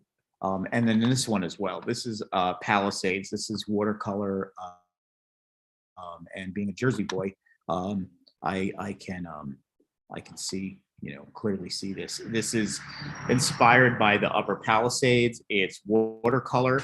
It's 4x6 framed to 9x11. It was created in 2021. This is from the train years ago. I sketched several spots along the northern portion of the Palisades where the river gets wider and the light reflects off the water. Oddly, it is often where is the train along the Hudson line is where the train on the Hudson slows down, allowing one to catch the shores bathed in light. Those are two pieces by Dominic Santese. I have some other work as well of Dominic's on Artsy, some smaller pieces, and just as beautiful as these. So please have a look. Next, I have two pieces by Andrea Schafel. This is Platte Clove. Andrea lives over here in Saugerties. This is pastel. It's 25x90, 2018. My sense of place is the theme of my work. My works are always of some place that I know and feel with the intent to show the beauty of everyday living in the Catskills. So this is the second piece of Andrea's. This is called Top of the Clove, and this is pastels as well. Next, we've got a new artist to the gallery, Beth Schneck, and Beth is here. Let me bring you up, Beth. Hold on.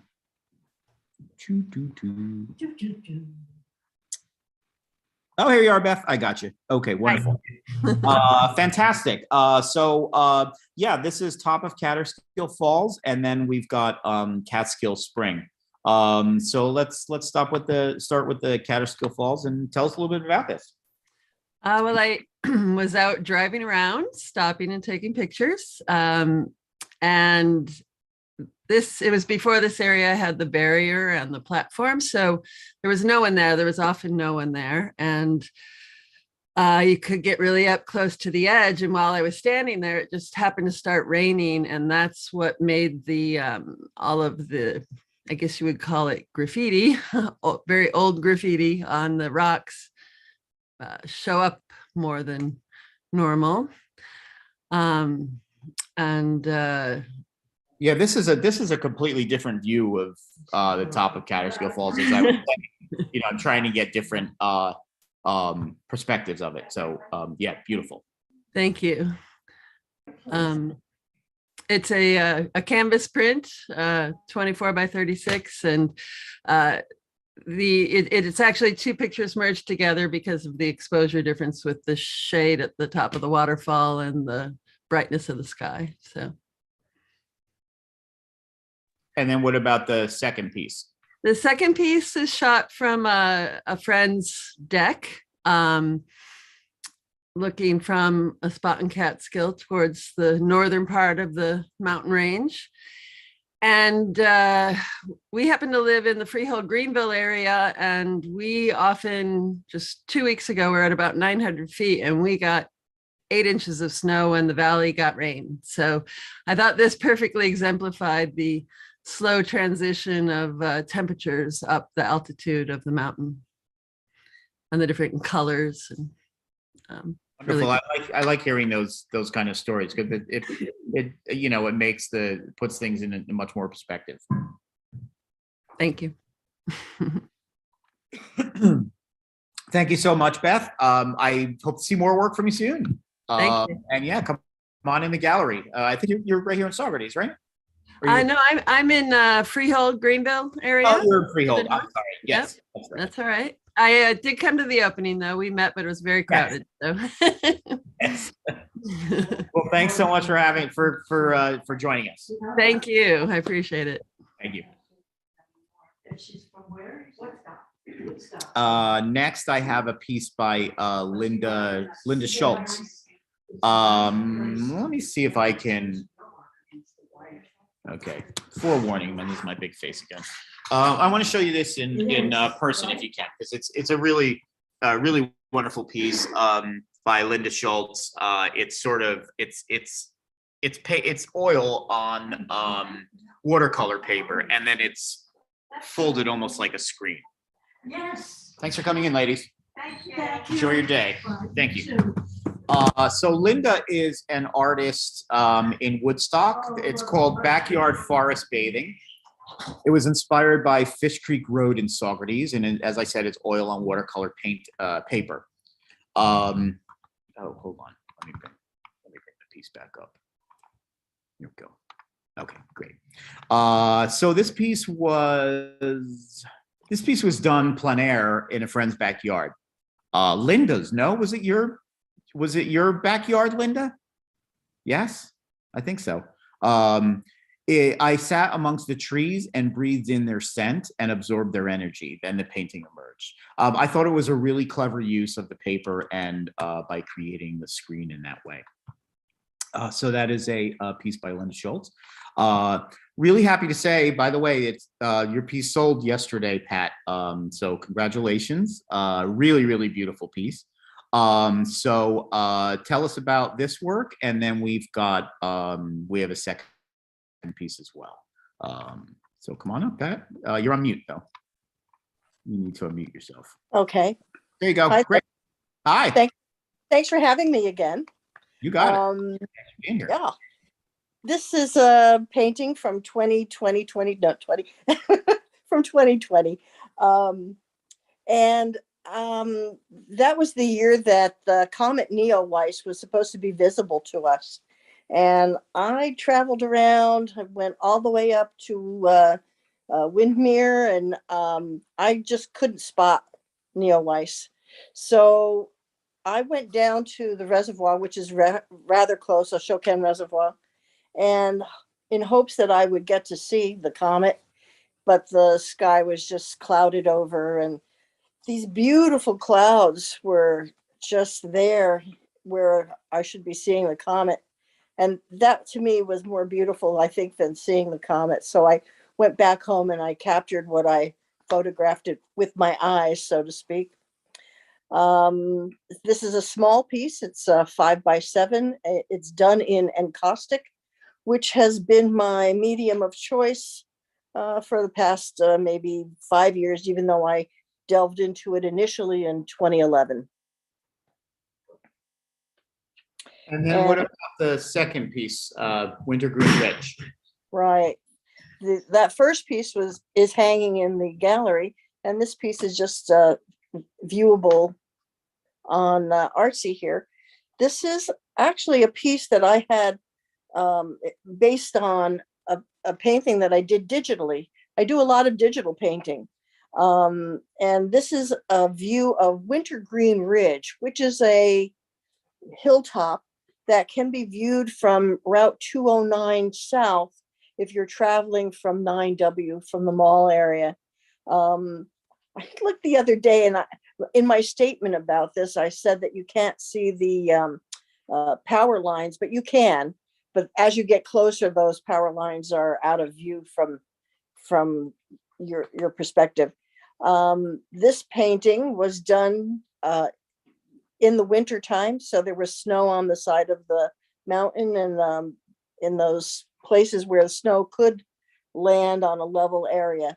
I do paint this location quite a lot. So this is an 11 by 14, I believe, and it's one of my favorite views driving from the mall home.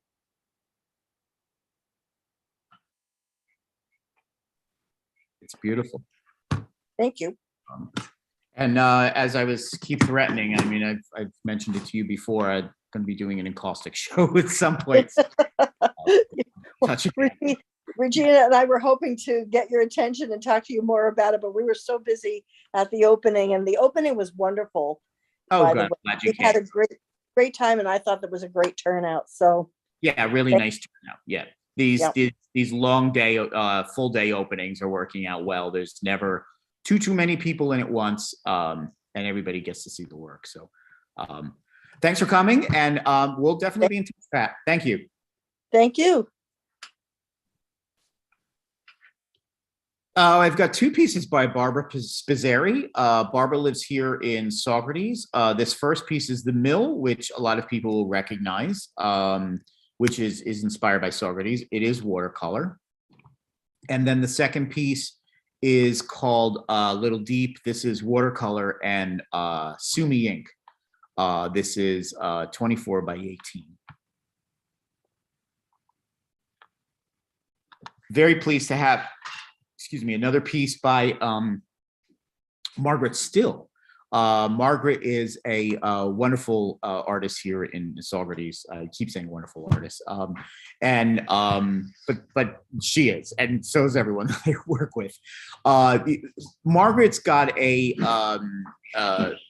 just a real clean sensibility with her work. I've exhibited Margaret's work a number of times in the past. If you are in Saugerties, you're probably very familiar with Margaret's work from seeing it around town, especially in green. So this is Margaret Still. Got a piece by Cindy Sumerano. This piece is called There Is the Place. Oh, There Is Peace in the Shadows. It's this was inspired by the O&W Rail Trail. It's pastel and tempera on paper. One of my earliest memories is lying on the back under a summer tree, watching light and shadow dancing across my closed eyelids.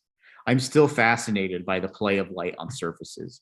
I find peace in the quiet of our forest, the sounds of the leaves rustling, a babbling brook, and the shifting shadows of sunlight filtered through the trees. This pastel drawing is an attempt to capture that interplay on the various surfaces of the spring trail. This one sold as well. This is by a piece by Ivy Tran. Ivy is an artist over in Hurley. This is called Solitude. Oh no, I'm sorry. This is Ivy lives in Saugerties, and this is called Mountain Pass. It's watercolor on hot press paper. It's a small piece, 8 by 10, 8 by 8, and it's from 2022. The magic of a sunset has always inspired me. These pieces are meant to capture the transformative power of natural light throughout the day on the Kaaterskill Mountains and the Hudson River. Misty morning purples obscure the massive mountain ridge, while afternoon sun casts sparkling reflections on the water of the Hudson.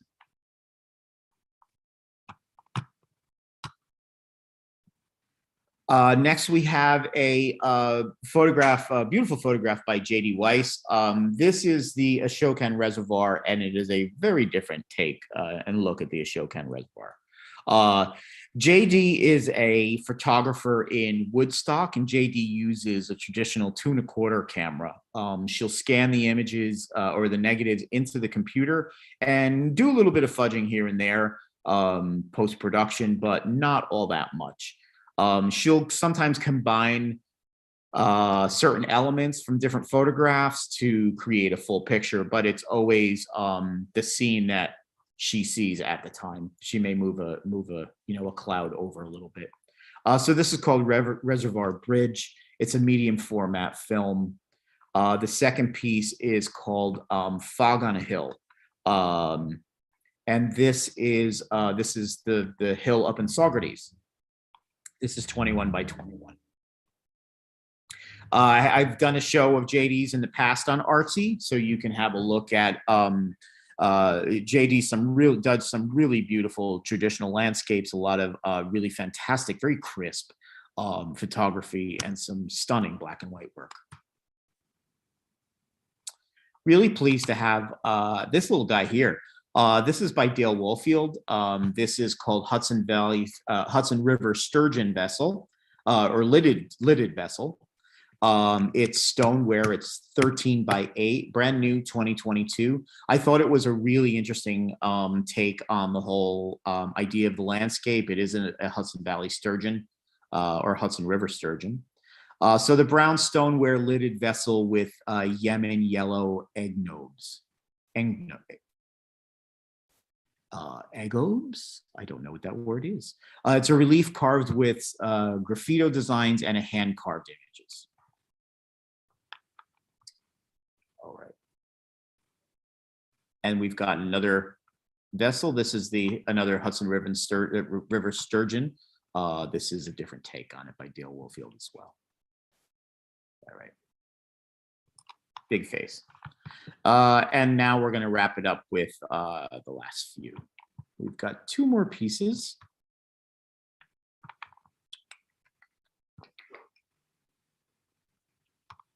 Okay.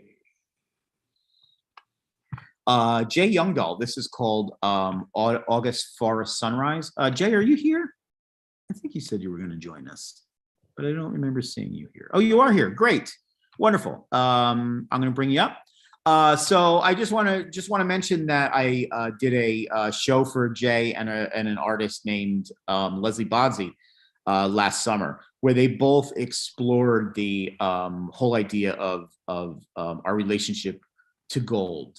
Leslie did a number of sculptural pieces, and then Jay's beautiful photography really explored the whole idea of gold. So Jay, let us welcome back, and yeah, tell us about this guy here. Yeah, well, first, thank you very much for having this and showing myself and all the other artists. So I don't live in the Hudson Valley, but I spend a lot of time there. I have a lot of friends just south of Saugerties, around the Mohonk Preserve. And I stayed in last August with a friend there. I came out in the morning from his house on the Nob Hill Road, and the sun was just rising, and it was just glowing behind these trees. And it's soft. It's not crisp in the back, and it was just framed almost like a picture frame. So I took it there, and I do a number of different kinds of arts. I'm working on a lot of artist books now, but I like color, I like beauty, I like layers. I saw those here. And I'm especially interested when I can take a photograph that often has a little bit of an abstract nature that kind of shows something that maybe wasn't as obvious.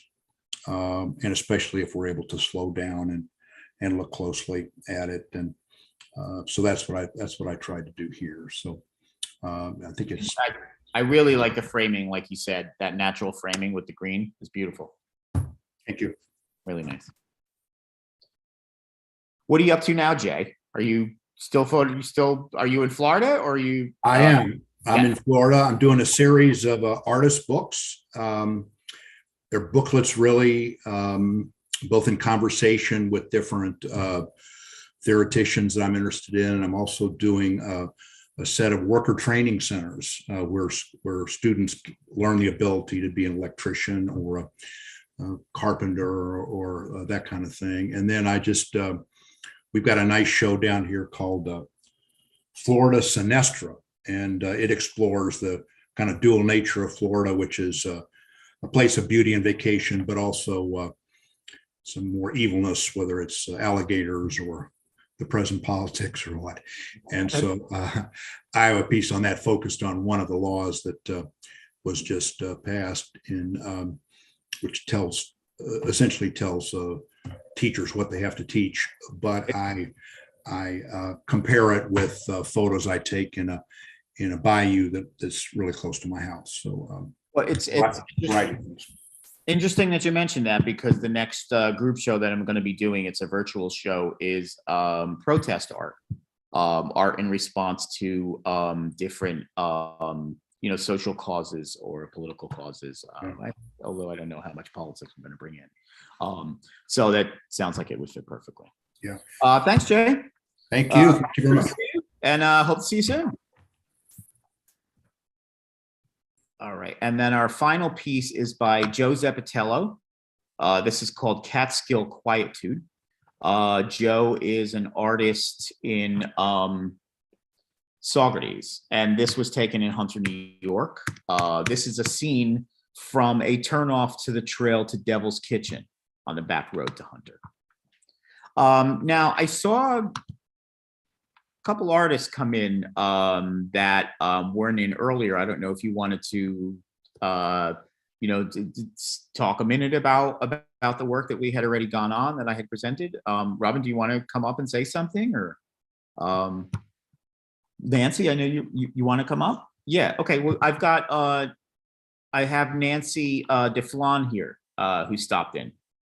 So I'm gonna bring up her piece and let her say a word or two about it. Hold on, Nancy. Let me.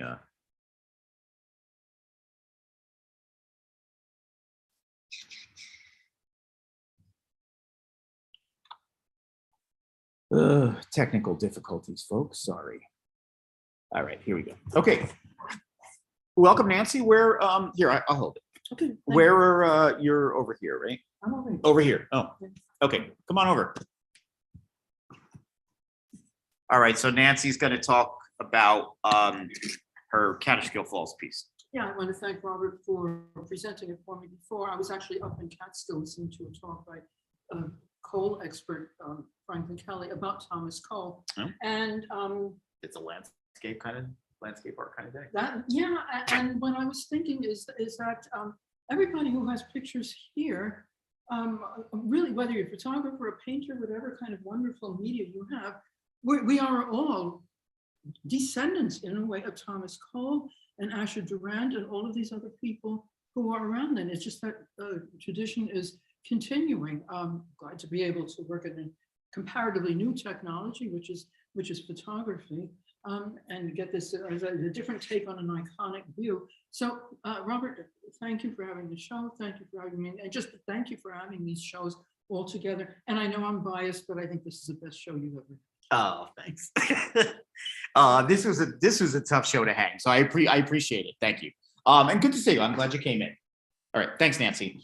Yeah, this show is a tough show to hang because of all the diversity, but also similarities in the works, the sizes, the themes. But I'm really pleased with how it all came together, and I think it looks really nice. So the show will be up through May 22nd. So please come on by. There are probably about 60 or so pieces on the walls, and then there's some additional works that are on Artsy. Wanted to tell you a little bit about what's coming up. As I said, next month I'm doing a show of Harvey Feitz, who is the artist from Opus 40. I'm doing a show of his studio sculpture. So I wanted to actually just bring up just a little bit to show you a little bit about what we're going to be doing. I'm doing this in collaboration with Shout Out Saugerties here in Saugerties. and the Lamb Center, which is the beautiful historic house that you come to as soon as you come into the village. Yeah, we're very excited about that. Wanted to just bring up a few pieces to just show you one of the things that we're going to be doing in the gallery here. We're going to have a visual timeline of Harvey's work and some smaller sculptures. There's going to be a little bit of a focus on his connection with other cultures and how they have influenced his own work, including the work at Opus 40. He spent some time restoring some Mayan ruins in Central America. So that definitely had an influence on his work. He was a big supporter of civil rights. And one of the things that he did was incorporate a lot of people of color into his art. One of them was a bust that he did of Marian Anderson, who was the first African-American opera singer to be a part of the Met. So this is the, let me see if I can bring this in, but this is a bust that he did of Marian Anderson, which is really, really stunning. It's made out of plaster. This will be at the gallery. Then he has a whole series of bull dancers, which are some larger sculptures that will be at the Lamb House, and then a few very quirky smaller sculptures like this guy Gluttony. We have a marble self-portrait on loan from Bard, which is in the Bard Library, and very few people get to see that, so that's going to be on loan. We also have a bronze sculpture that he did of himself. This is going to be here at the gallery. We've got a number of different things lined up to celebrate his life through the whole month. But there was, it was a whole process that led him up to creating Opus 40. We're looking to explore that. The 40 years that he was making Opus 40, he was also creating work in his studio. So we're bringing the attention onto that using materials such as onyx, marble, some bronze. There's lots of wood materials. So like I said, we'll have some smaller sculptures here at the gallery with a visual timeline, so you'll be able to learn a lot about Harvey Fite and the other side of Opus 40. We're going to have some discussions with people and artists that have known Harvey Fite over the years. We're having a children's activity that's free to the public. Harvey Fite was a big square dancer, so we're going to have a square dancing event here behind the Lamb House with a band and a caller. We're really, really very excited about this. We've got a few Harvey Fite scholars that are going to come in and discuss his work. So thrilled. So this is coming up in June and July. In the gallery for the rest of the summer, I'm doing a solo show with an artist named Randy Bloom, who was a student of Peter Bradley, who I had exhibited back in 2019. She's a really wonderful abstract artist. And then during the summer, as I said, I'm going to be doing a virtual group show, which is going to be on protest art, or art, art for a cause. I haven't figured out the title of it yet, but calls for art will be coming out soon. And then back in the fall, we're going to bring back pretty regular group shows. As I've done in the past, I like to do occasional show here and there, solo show in the summer, to give myself a little break too, but also to really focus on one artist. There's so much talent in this community that I really wish that I could show it all, but I can't. One thing that I do want to mention, I neglected to pull this gorgeous piece up by Joanne Helfert Sullum. It's a acrylic, and it's got some gold leaf and silver leaf woven or placed right in the water there. My apologies for not bringing that up earlier. I neglected that. I'm sorry. So that's our show. I hope everyone enjoyed themselves. All of these things are all archived on Artsy. So if you want to, sit there and you got a couple hours, you want to watch some artists talk about their work. It's really fantastic art and really, really interesting stories behind them. And that's one of the reasons why I do these events, is because it's, just talking to the artists about their work and finding out a little bit more about the story behind it just adds so greatly to the overall impact of the piece.